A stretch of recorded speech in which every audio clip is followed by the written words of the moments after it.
Joining us now for more is the water bottle. Sarah Sanders, former White House press secretary for President Trump and currently a Fox News contributor. Sarah, good to see you tonight.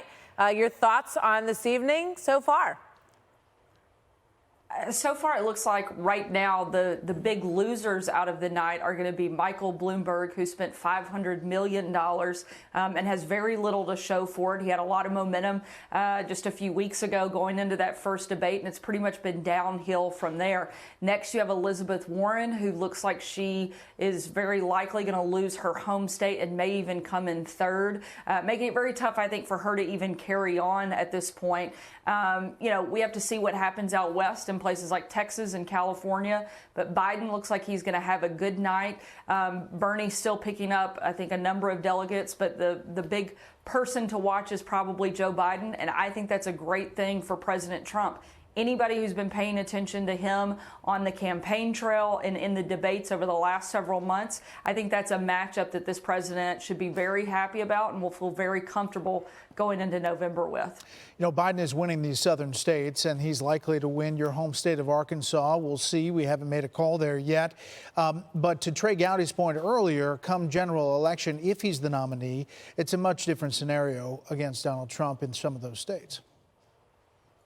Absolutely. The states where Biden is doing well tonight are states that I think he will have a really, really tough time beating Donald Trump in. Certainly my home state of Arkansas. He may win the Democrat primary tonight, but I don't see any chance in any scenario in which he could beat Donald Trump here in Arkansas. One of the other things that I think you can look at is how the turnout is low in a lot of places that Democrats need to do well in order to beat Trump. If you look at a lot of the rural counties, particularly in places like North Carolina and Virginia, Democrat turnout is significantly lower in 2020 than it was in the primaries in 2008 and 2012, while at the same time you have counties like Harmon County, Oklahoma, that have had the highest Republican primary turnout for a presidential election ever in the last 2 decades. That shows the enthusiasm is clearly behind this president, even though he doesn't have a Republican primary opponent.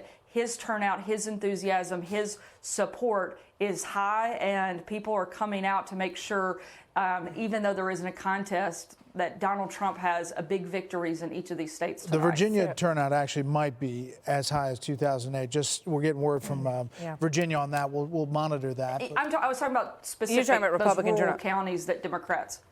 Yeah, rural counties that Democrats need to do well in, both in Virginia and in North Carolina. So, Sarah, with regard to Bernie Sanders, the president has spent quite a bit of time tweeting about how unjust the whole process is to Bernie Sanders, which I think has led a lot of people to think that he would rather run against Bernie Sanders than perhaps Joe Biden.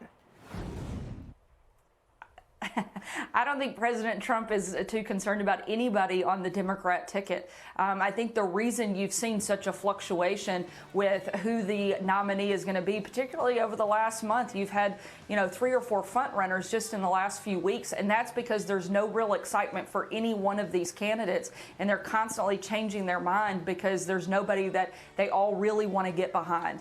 And so I think Donald Trump looks great going into November, and I don't think he's real concerned about whether it's Bernie or Bloomberg or Biden. I think he is going to win and win with a strong victory moving into the general election. Let me ask you one White House question. We're in the midst of this coronavirus situation. Do you think that the White House briefing, the tradition, will come back? You used to give a lot of briefings, then it kind of fell off. Do you think in this environment that's going to come back? It's certainly possible. I think it was great that the president came out and used the briefing room to address a number of questions and brought healthcare professionals in with him to address reporters' questions. I think they have done the right thing. They've been aggressive in how they are approaching the coronavirus. I think that Vice President Pence is doing a phenomenal job and is a great person to lead this effort in the administration.